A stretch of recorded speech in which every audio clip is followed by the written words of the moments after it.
Kun sagantaa BBC Afaan Oromooti. Nu waliin tura.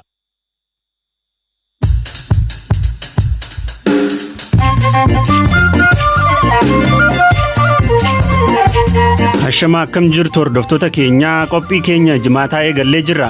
Ministeerri muummee Abiy Ahmed naannoo Tigraay keessatti haleellaan qilleensaa raawwatamuu akka danda'u akeekkachiisan. Misizii ta'asaasiru adeemsa seera kabachiisuu keessatti haleellaan qilleensaa raawwatamuu danda'a. Namoonni nagaan walitti baay'atanii magaalota keessatti socho'uu akka xiqqeessitan isin hubachiisa. Taqannisu yihibbar. Waraanni naannoo Qiraaqira akkamitti eegale waan jiraattotni jedhan qabna.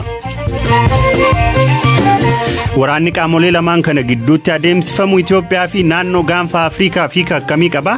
Dr. Awwalalu. Waraanni kuni bakka biraattis naannoo biraattis humnoonni adda addaa qawwee akka fudhatan inkareej gochuu danda'a. Waa'ee filannoo Ameerikaas isinitti himnaa Angalaanaa Balaay nu waliin tura.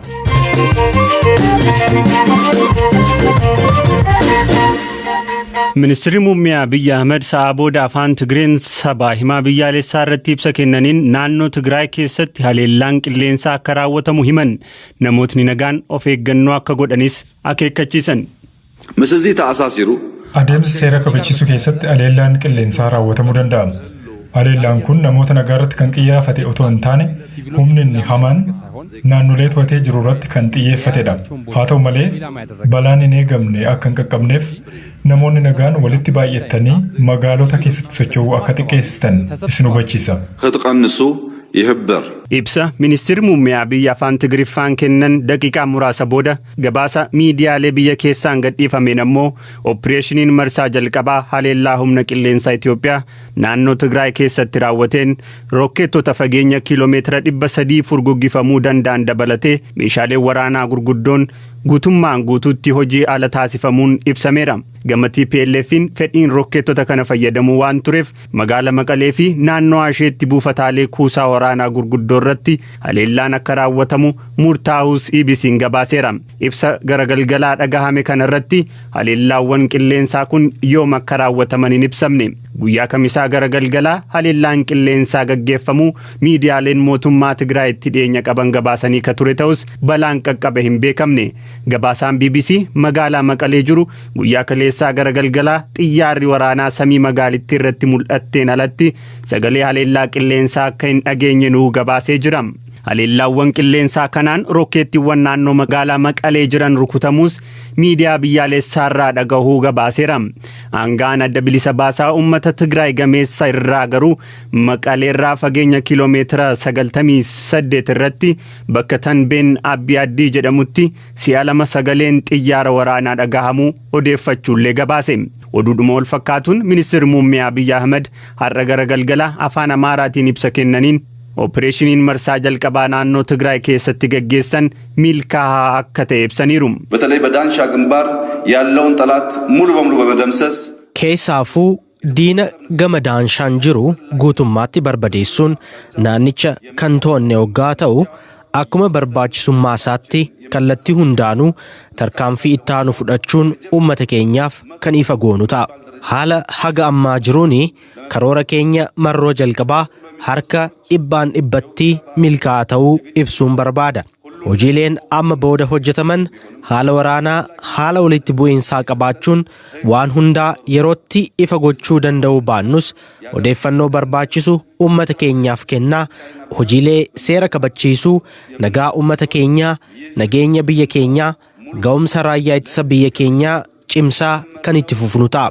Murni kun guutummaan guututti haga seeratti dhiyaatu dulli ofii fi biyya ittisuu eegalle cimee kan itti fufu ta'uu ibsuun barbaada. Opereeshinii kana guutummaatti wayita xumurru uummata keenyaaf raawwii hojii kan ibsinu ta'us isinitti himuun barbaada. Tajaajilli elektirikii kaleessa onkololeessa 26 bara 2013 ka deebi'e yoo ta'u har'a ammoo tajaajilli geejibaa eegalu gabaasaan BBC kun ibsee jira. Tajaajilli eegalus garuu konkolaattonni Maqaleerraa ka'uun bakkeewwan garaagaraatti imalan hunduu poolisii magaalittiirraa eeyyamni addaa isaan barbaachisaa jedhameera.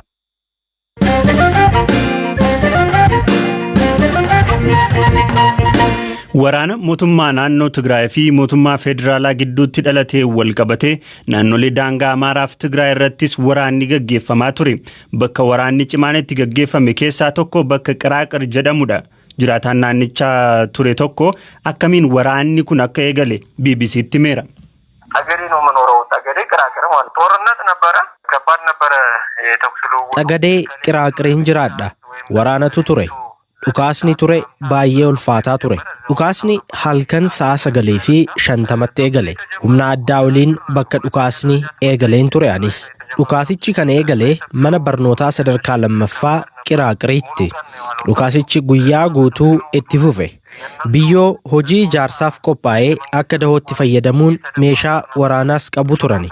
Haa ta'u malee humni addaa keenya milishoota waliin ta'anii dhiibanii dhufanii haayiskuulii fi kaampis gubuudhaaf yaalii godhan wallaansoo guddaan fashaleessaniiru. Amma waraanichi qabbanaa'eera. Sagaleen dhukaasaa dhaga'amus hin jiru.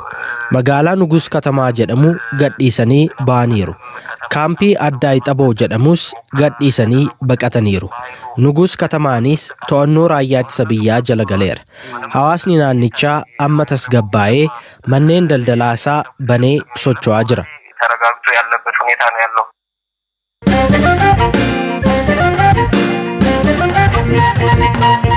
Waraanni mootummaa federaalaa fi dhaaba naannoo Tigraay bulchu gidduutti gaggeeffamaa jiru akka qabbanaa'uu fi rakkoon lameen gidduu jiru mariin akka furamu dhaabbileen idil-addunyaa gaafataa jiru. Dhimma siyaasaa naannoo gaanfa Afrikaa xiinxaluun kan beekamanii fi Yuunivarsiitii biyya UK Londanitti barsiisaa seeraa akka ta'an Dr. Awwalaloo waraanni kun Itoophiyaaf gaanfa Afrikaa keessatti dhiibbaa gaariin taane qabaachuu danda'u irratti BBC'tti dubbataniiru.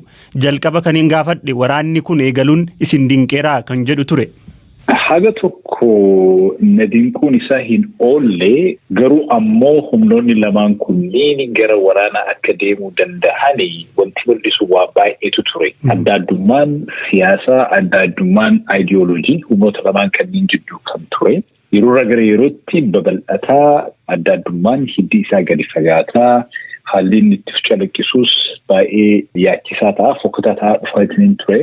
Suni deemeetiin bakka tokkotti humni tokko gara duubaa deebi'ee lakki adeemsi kun nu hin baasu haasa'uu qabnaa waliigaluu qabnaa wanti tokko irra gahuu qabnaa jechuu yoo kan dandeenye taate gara waraanaa deemuu akka danda'u baay'ee ifa ture. Egaa qaamoleen lameen ibsa yeroo garaagaraatti kennaniini sababa gara waraanaatti galaniif yaada garaagaraa dhiyeessaa jiru. Wanni dhugaatti qaamolee lamaan kana walirratti waraana banuun dhaaf isaan qaqqabsiis maalidha jedhamee ibsamuu hin danda'ama. Wanti humnoonni lamaan kunniin gara waraanaa seenaniif amma akka sababaatti dhiyeessaniif osoo hin taane adda addummaa ilaalchaa, adda addummaa aayidiyooloojii, adda addummaa siyaasaa waan qabaniif. Sirni federaalizimii amma jiru kuni akkuma fufuu danda'amoo hin danda'u kan jedhu irratti adda addummaa guddaa qabanii adda addummaa kana karaa nagahaatiin haala sivilaayiz ta'een hiikuu waan hin danda'iniif gara waraanaa seenan. Mootummaan federaalaa rakkoon biyya kanaa akkamitti hiikamuu akka qabaatu anatu beekaa ilaalcha jedhu qabaa. Humnoonni kuuwwan, steekholderoonni kuuwwan karaa an jedhu deemuu qabanii waan jedhu qabaa. Steekholderoonni kunniin ammoo TPLF'n dabalatee lakkii mari'achuu qabnaa nutis fuulduree garee biyya sanaa irratti actively participate gochuu qabnaa waan jedhu qabanii. Wanti waraana kanatti amma nu geesseetiin hin jedhe ultimately dubbii ijoo kana malee wanta amma akka sababaatti karaa adda addaatiin dhiyeeffamuu miti. Waraanni qaamolee lamaan kana gidduutti gaggeeffamaa jiru kun guutuu Itoophiyaadhaaf maal jechuudha? Hiikkaan inni gaanfa Afrikaa keessatti qabu hoo? Waraanni jalqabame kun yeroo dheeraaf itti fufuu danda'a. Mootummaan tokko gara tokkoon waraana osoo adeemsu ammoo gara biraatiin misoomas irratti hojjechuu hin danda'u. Gaafii dimokiraasii, gaafii haqaas deebisuu hin danda'u. Uummanni biyya sanii yeroo dheeraadhaaf gaafii haqaa, gaafii dimokiraasii, gaafii misoomaas gaafatatiin kan ture hin miidhama. Gaafima biraatiyyuu uummanni hin qabne hin miidhama. Mootummaa irratti xiyyeeffachuu waan dandeenyeef. Gaafa waraanni banameetiin hin jedhe mootummaan namoota gaafii nagahaa gaafatanillee akka diinaatti ilaaluu danda'a. Waraanni kuni bakka biraattis naannoo biraattis humnoonni adda addaa qawwee akka fudhatan inkareej gochuu danda'a. Hegerii Itoophiyaatiif baay'ee rakkisaadha jechuudha. akkasumas immoo naannoo gaafa Afrikaa kanaafis baay'ee rakkisaadha. Waraana kana keessa biyyi Eertiraa jedhamtu yookaan immoo mootummaan Eertiraa hin jiru jenneetiin guutumaan guutuutti rule out gochuu hin dandeenye.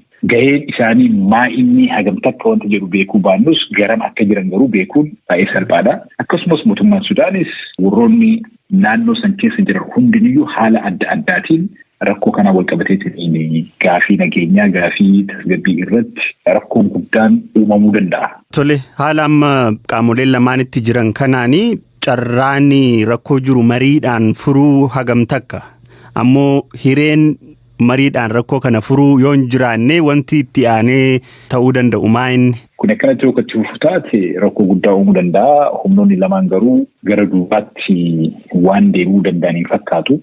Yoo ka deebi'uu danda'an taate waan gaariidha. Ati humnoonni biyya keessas biyya alaas abbootiin amantiis humnoota lamaan kanneen irratti dhiibbaa haga danda'an gochuu qabanii wanti karaa waraanaatiin hiikaa argachuu danda'u hin jiru. Waraanni waa balleessa malee waan qajeelchuu hegeree biyyattii sanas rakkoorra buusaa warri biyya tana hin jaalannaa biyya tokkummaan ishee eegamuu qabaa jedheetiin halkanii guyyaa iyyus waraana kana jala deemaniitiin harka dhahoo osoo hin taane mootummaan lachuun gara duubaa deebi'aniitiin akka of ilaalan gochuun baay'ee barbaachisaadha. Yoo kun kan taane taate maaltu dhufuu danda'a akka jettee fi osoo mootummaan Abiy humnaan mootummaa Tigraay akka kuffisiyyuu taate suni gara insurgencytti deebi'eetiin wanta yeroo dheeraadhaaf osoo wajjaan hin cinne biyyattii san keessatti rakkoo nageenyaa guddaa uumu ta'uu danda'a. Kanaaf of eeggannoo guddaa gochuun barbaachisaadha. Dr. Awwal Alootii yaada nuu kennaniif hin galateeffanna.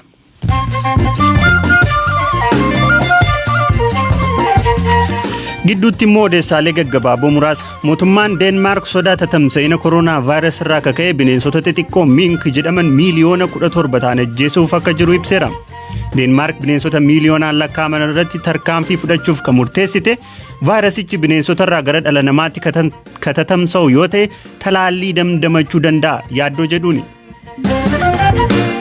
Ijoolleen dhiiraa Trump lamaan Trump filannoo kana mo'achuuf qabsaa'us Riippaabilikaanoti isa deeggaruurraa hanqataniiru jedhan ilmi hangafaa pirezidantichaa Doon Juuniyer paartii Riippaabilikaan dadhabaa jechuun yoo ibsu Eriik ammoo warri sagalee nuuf kennan deeggaruu dhabuu keessan ammoo yoomiyyuu hin irraanfannu jedhe.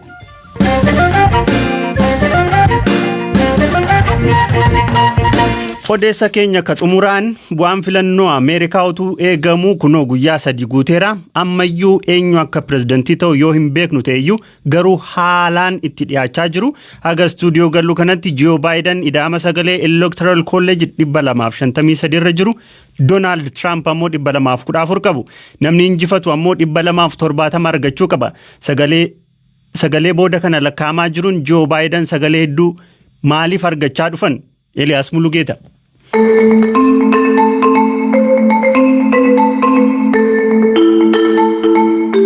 Hanguma sagaleen namootaa gama poostaan filatanii lakkaa'amaa jirutti carraan pireezidaant Doonaald Tiraamp teessoo isaanii waggoota 4 itti aananiif irra turuuf qabanis haalaan gadi irrachaa dhufeera.